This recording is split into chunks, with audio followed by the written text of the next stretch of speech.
হয়েছে, বিশেষ করে রিচার্লিসন, তারপর হচ্ছে রাফিনিয়া, তারপর হচ্ছে ক্যাসিমিরো।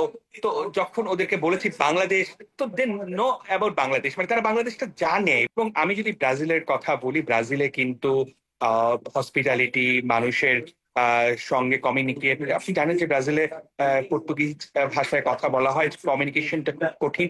তারপরও যখন যার কমিউনিকেশন করা হচ্ছে, যখন বলা হচ্ছে যে বাংলাদেশ, তখন কিন্তু তারা সবাই কিন্তু ভীষণভাবে এটাকে অ্যাপ্রিসিয়েট করছে। তারা সবাই কিন্তু বলছে যে এত দূর থেকে, 15,000 কিলোমিটার দূর থেকে এই ম্যাচ কভার করতে আসা। এবং মাঠের এনভায়রনমেন্ট যদি বলি, বিশেষ করে মারাকানায়, এখন আমি যেখানে দাঁড়িয়ে আছি, বিশেষ করে খেলা শেষ হয়ে গেছে এবং মারাকানা স্টেডিয়ামের ভেতরেই হচ্ছে একটা আহ, আহ, যে যে বিষয়গুলো থাকে, সবগুলো থাকে মারাকানা স্টেডিয়ামের ভেতরে। জার্সি থেকে শুরু করে বিভিন্ন মোমেন্টাম, বিভিন্ন কিছু কিন্তু এখানে থাকে। তো এখানে প্রায় গল্প আড্ডা সবাই থাকে এবং ফুটবল নিয়ে আলোচনা, এবং ফুটবল খেলাকে কেন্দ্র করে এই জায়গাটাতে কিন্তু একটু আলোকিত ছিল। এবং এখানে এসে আপনার সঙ্গে যুক্ত হওয়ার চেষ্টা করেছি। এবং সবকিছু যে চিন্তা করলে, বিবেচনা করলে, ব্রাজিলের প্রতি বাংলাদেশের মানুষের যে ভালোবাসা, এবং এখন যখন আমি নিজেকে পরিচয় দেই কারোর সঙ্গে, তখন কিন্তু তারাও খুব আন্তরিকভাবে নেয়।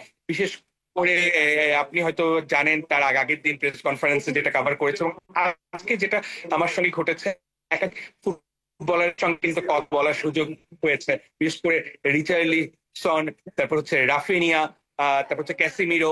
তো যখন ওদেরকে বলেছি বাংলাদেশ, তো দেন নো অ্যাবাউট বাংলাদেশ, মানে তারা বাংলাদেশটা জানে। বিকজ এই কারণে জানে যে সোশ্যাল নেটওয়ার্কে বা সব জায়গায় বাংলাদেশকে নিয়ে এর আগেও কিন্তু অসংখ্যবার নিউজ হয়েছে।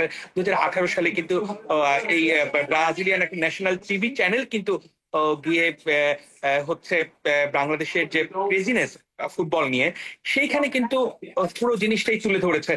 তো জামিল, আজকে যদি ম্যাচটা নিয়ে কথা বলি, আজকে যে এনভায়রনমেন্টটা ছিল সেখানে, এবং মানুষের যে উৎফুল্ল, মানুষ যেভাবে চেয়েছে, প্রায় 45,000 দর্শকের মধ্যে সবাই কিন্তু দারুণ ভাবে এই ম্যাচটাকে উপভোগ করেছে। এবং সবার মধ্যেই একটা বেটার একটা কনফিডেন্স এসেছে প্লেয়ারদের মধ্যেও। দেখা গেছে যে তারুণ্য নির্ভর দল কিন্তু ছিল এটা। বিশেষ করে কার্লো আনচেলত্তি যে একাদশটাকে নিয়ে তার শুরুটা করেছে।